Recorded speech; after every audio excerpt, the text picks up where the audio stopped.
Et bienvenue à vous tous, j'espère que vous allez bien ce mardi matin. On va passer les 40 prochaines minutes avec notre invitée. C'est Florence Mendes qui est avec nous. Salut Florence. Mais salut tout le monde.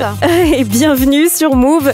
J'accueille évidemment Valentin. Salut Valentin. Salut Virginie, salut Florence, enchanté. Salut. Bon, ce matin, Valentin, on va parler d'un spectacle très touchant et hyper personnel qui aborde notamment la maladie mentale. Et oui, celui de Florence Mendes, une humoriste venue tout droit de Belgique, de Bruxelles, que vous avez peut-être déjà entendu dans l'émission Zoom Zoom Zen sur France Inter, ou plus récemment dans la dernière sur Radio Nova. Pas du tout, j'étais pas dans Zoom Zoom Zen, j'étais dans la bande originale.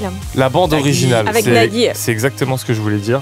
Mes yeux ont fourché, ou plus récemment dans la dernière sur Radio Nova. Ouais, Aujourd'hui, tu es là pour nous parler de ton spectacle, un spectacle très personnel, on le disait, dans lequel tu parles de maladie mentale, de lutte féministe et même du clapet anal des mammouths. Important, voilà. on en parle C'est pas un assez. programme très très vaste. Et pour résumer tout ça, tu as choisi le titre Délicate. Pourquoi ? Délicate parce qu'il y a une vraie délicatesse chez moi. J'aime bien, il y a une phrase à la con qui tourne sur internet qui dit elle n'était pas fragile comme une fleur, elle était fragile comme une bombe. Et je trouve qu'il y a un petit peu de ça, il y a une délicatesse plus proche de la manipulation du TNT que de la poésie. Il y a un second degré à prendre pour lire ce titre, quoi. Exactement. Très bien. Et puis c'est vrai, il y a une vraie sensibilité chez moi aussi. Donc il est pas, une fois qu'on a vu le spectacle et qu'on me connaît un peu, on se rend compte qu'il n'est pas si déconnant que ça, ce titre. Et ce spectacle, on va en parler longuement. Florence, tu es venue nous parler de ton spectacle qui s'appelle donc Délicate, que tu joues en ce moment au théâtre Le Métropole à Paris. Puis tu seras en tournée donc partout en France dès janvier.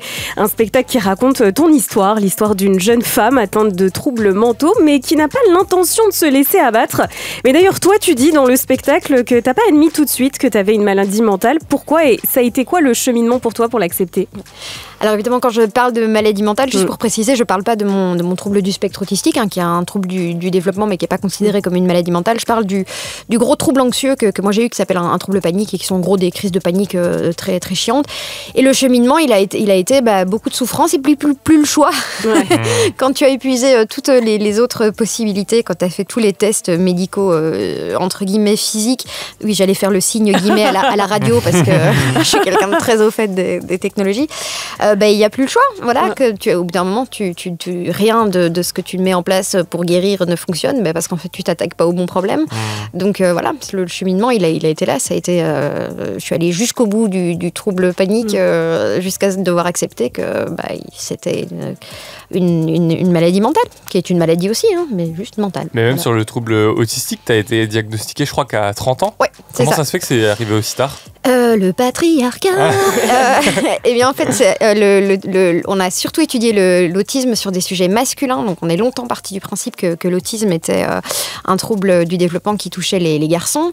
Et en plus, quand il s'exprime chez les garçons, il s'exprime de manière extrêmement différente de chez les filles. Par exemple, les garçons sont beaucoup plus souvent non-verbaux, c'est-à-dire qu'ils vont avoir des difficultés de parole, etc.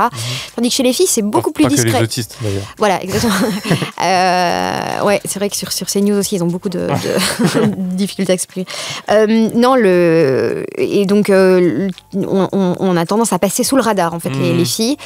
Et puis, au bout de 30 ans de souffrance, d'errance diagnostique et de en fait, je suis pas juste bizarre, on finit par poser les mots là-dessus parce que maintenant, on commence à se rendre compte qu'on a sous-diagnostiqué énormément de jeunes femmes. Donc, c'est très courant, finalement, pour les filles de se faire diagnostiquer. Et toi, de le savoir, de mettre des mots sur tout ça, ça t'a aidé ? Ouais, ça m'a aidé parce que ça m'a fait du bien de savoir que j'étais pas juste la première crêpe de la pile ratée. Et voilà, ça m'a fait du bien de savoir que j'avais juste un fonctionnement neurologique qui est différent, voilà, et que c'était pas de ma faute, quoi, que j'aurais pas pu faire les choses autrement, même si j'y avais voulu. Et justement, dans le spectacle, tu racontes un peu toutes les réflexions à la con que tu peux recevoir quand t'es touché par ces mots-là, dont le fameux « c'est dans la tête ». C'est dans la tête. Effectivement, on n'y avait pas pensé.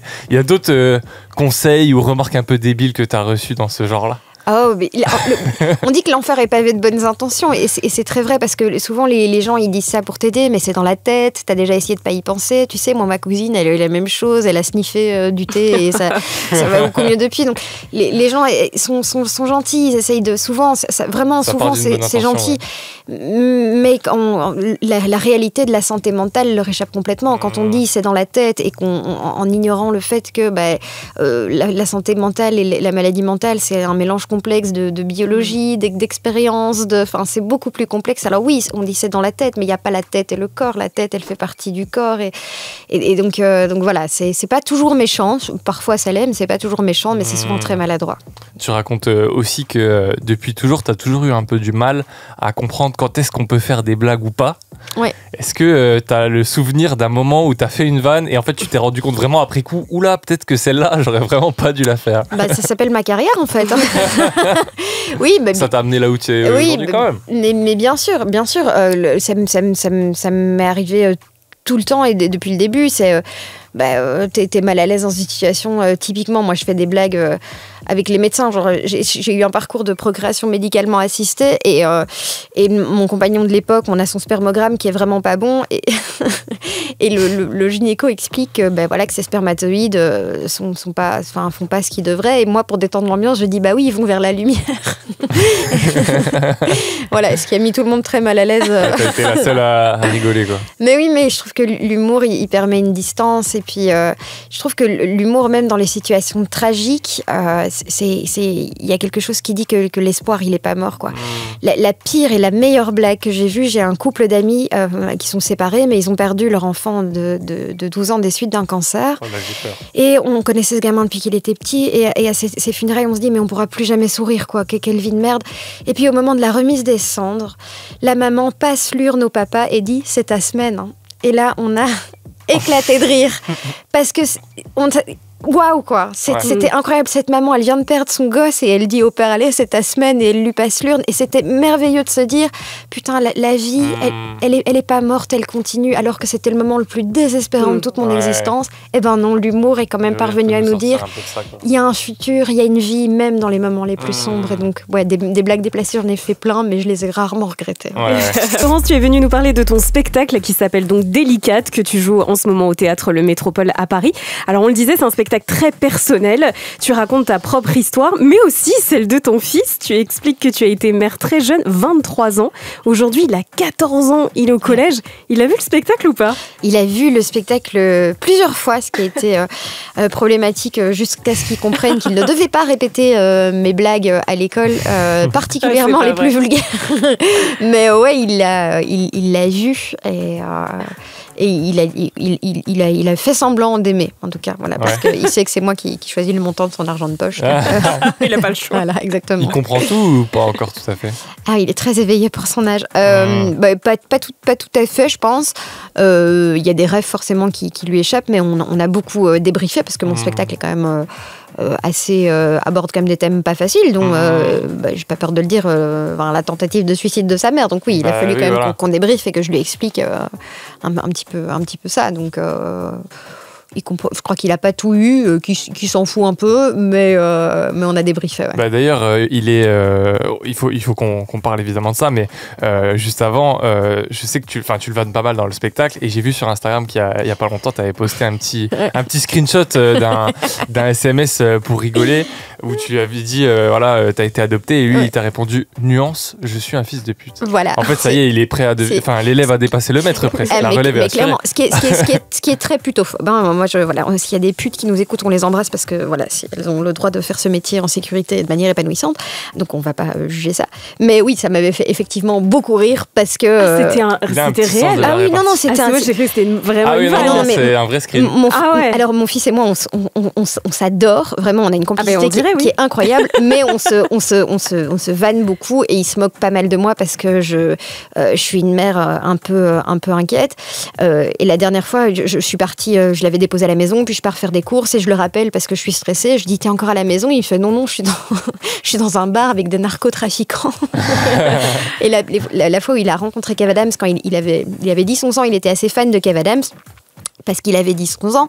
Et donc, je lui présente. Et tout ce qu'il trouve à dire à Kev Adams, c'est « On a regardé tous tes films, mais on les a téléchargés parce que maman, elle a dit qu'elle ne voulait pas payer pour voir ça. » Aïe, aïe, aïe.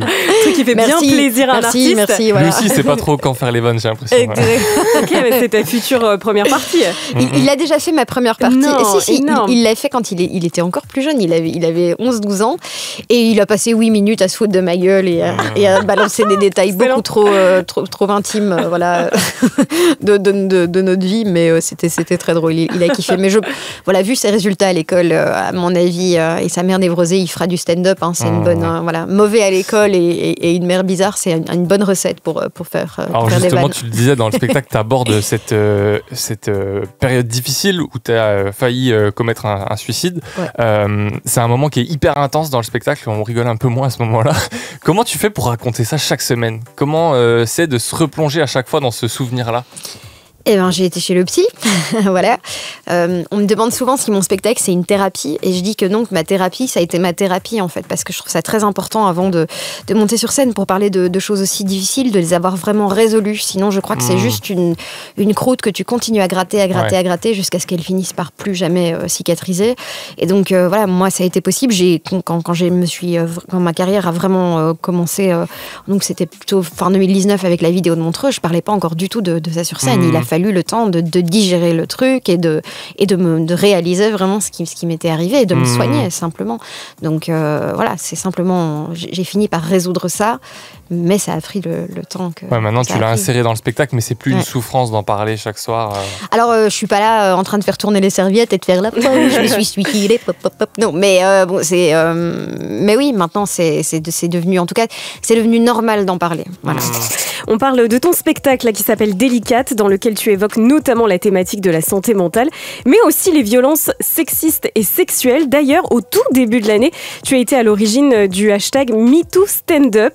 Tu as dénoncé les actes du stand-upper français Seb Melia et t'en parlais en ces termes aux médias combinés. On écoute. Je pense qu'on est aux prémices du MeTooStandUp. J'imaginais certainement pas mettre à jour un tel violeur en série. Il y a une chape de plomb, vraiment, sur le milieu de l'humour. Tout le monde a besoin de faire des plateaux. Bien sûr, tout le monde se tait parce que tout le monde a peur pour son boulot. Qu'est-ce qu'on doit faire maintenant? Qu'est-ce qu'il y a à faire pour que vous nous croyiez? Alors, est-ce que tu as reçu des soutiens ensuite ? Alors oui, j'ai eu pas mal de soutien de la communauté féministe qui a vraiment été incroyable. Toutes ces femmes sont d'une force et d'une volonté et d'une sororité qui a été folle. D'ailleurs, à midi, devant le tribunal de Paris, il y a un rassemblement pour soutenir Adèle Haenel. Donc voilà, si vous êtes dispo, n'hésitez pas à vous y rendre. Donc oui, j'ai eu pas mal de soutien. Dans le milieu de l'humour aussi? Oui, beaucoup. Ils ont fait, c'était très beau cette solidarité. Très ironique. Ils ont fait des spectacles pour m'aider, me soutenir et tout ça. Non, il y a eu très peu malheureusement de soutien dans le milieu de l'humour, pas le soutien escompté. Voilà, beaucoup de, c'est ce que je disais, beaucoup de gens qui ont eu peur pour leur taf et voilà. Moi aussi, j'aurais bien aimé garder du taf, mais au bout d'un moment, il faut faire les choses qui sont bien et pas les choses qui sont faciles. Est-ce que tu as été moins programmée ensuite, par exemple, sur les plateaux d'humour, invitée dans des émissions? Oui, bien sûr. J'ai sorti, on m'a accusé d'avoir inventé ces témoignages pour vendre mon bouquin qui sortait début de l'année 2024. Et en fait, la promo de mon bouquin, elle a été complètement dynamitée parce on avait même des rendez-vous qui étaient prévus pour mon bouquin avec la presse avant le MeTooStandUp et qui n'ont jamais eu lieu parce que le MeTooStandUp est arrivé. Donc, ou alors il t'aurait parlé que de ça. Oui, mais je savais que je me tirais une balle dans le pied, mais au bout d'un moment, face à tous ces témoignages et à l'horreur de ce que ce gars a fait, je pouvais plus penser à moi, c'était plus possible. Donc non, oui, bien sûr, ça a été très très difficile. J'y ai laissé du boulot, j'y ai laissé de l'argent. Mon compagnon, qui j'étais depuis 2 ans, m'a quitté parce que ce MeTooStandUp a été une tempête dans ma vie. Oui, parce que c'était pas facile pour lui de me voir recevoir des menaces de mort, vous comprenez. Enfin bref. Donc non, on arrêtait de croire que les femmes qui dénoncent le font pour gagner de l'argent ou pour devenir célèbres, parce que ce n'est que des emmerdes, quoi. Ça, c'était début 2024, donc ça fait quelques mois, mais c'est encore assez frais. Est-ce qu'il y a des choses qui ont un peu bougé depuis? Est-ce que tu as vu, je sais pas, des initiatives se mettre en place, des salles communiquer, des humoristes prendre parti?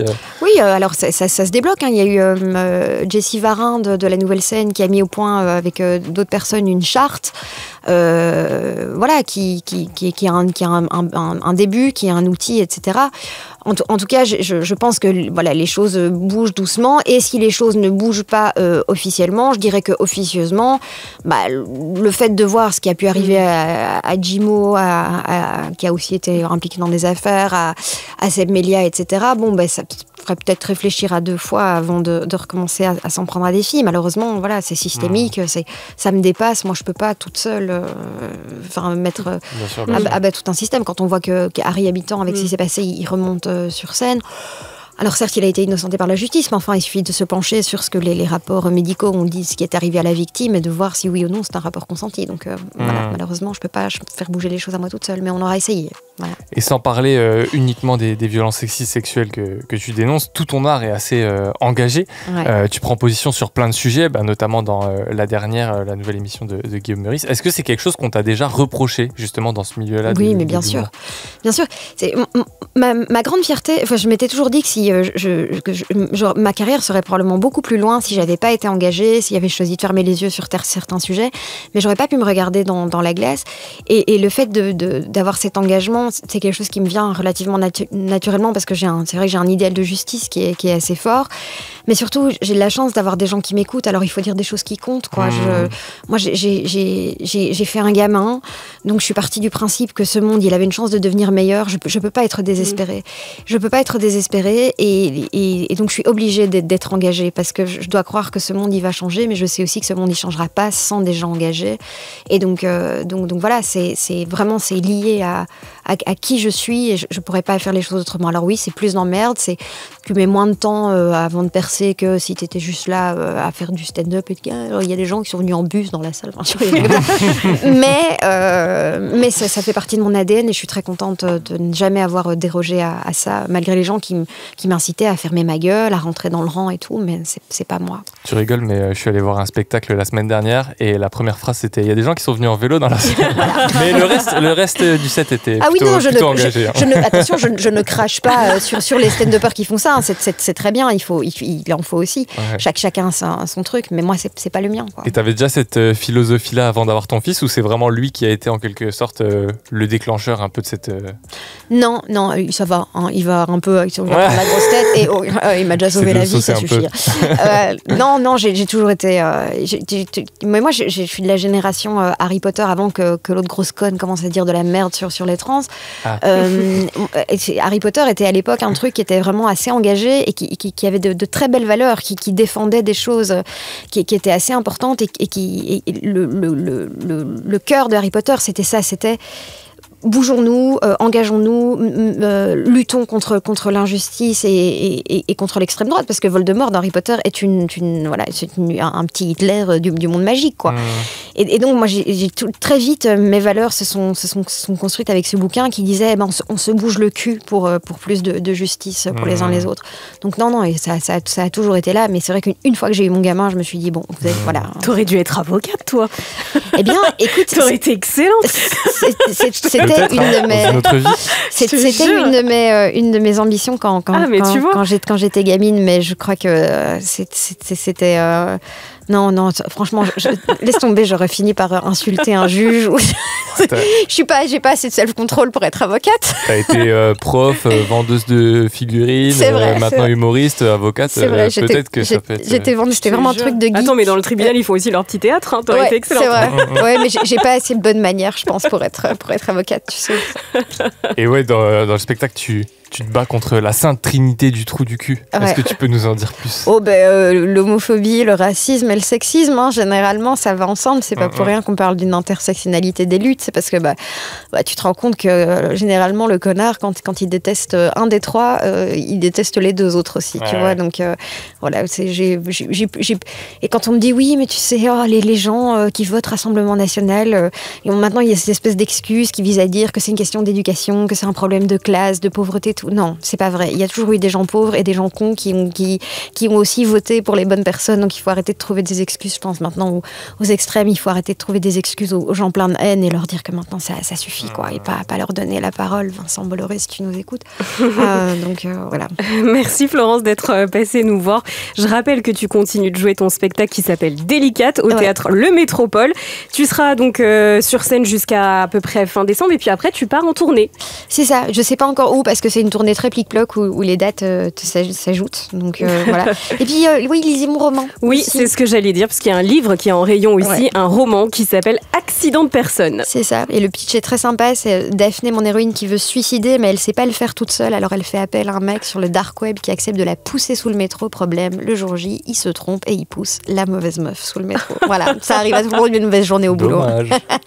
Merci Florence d'être passée nous Mais merci voir. à vous, c'était top. Merci Merci. Et beaucoup. encore pardon pour Mano. Avec grand plaisir. C'est pardonné.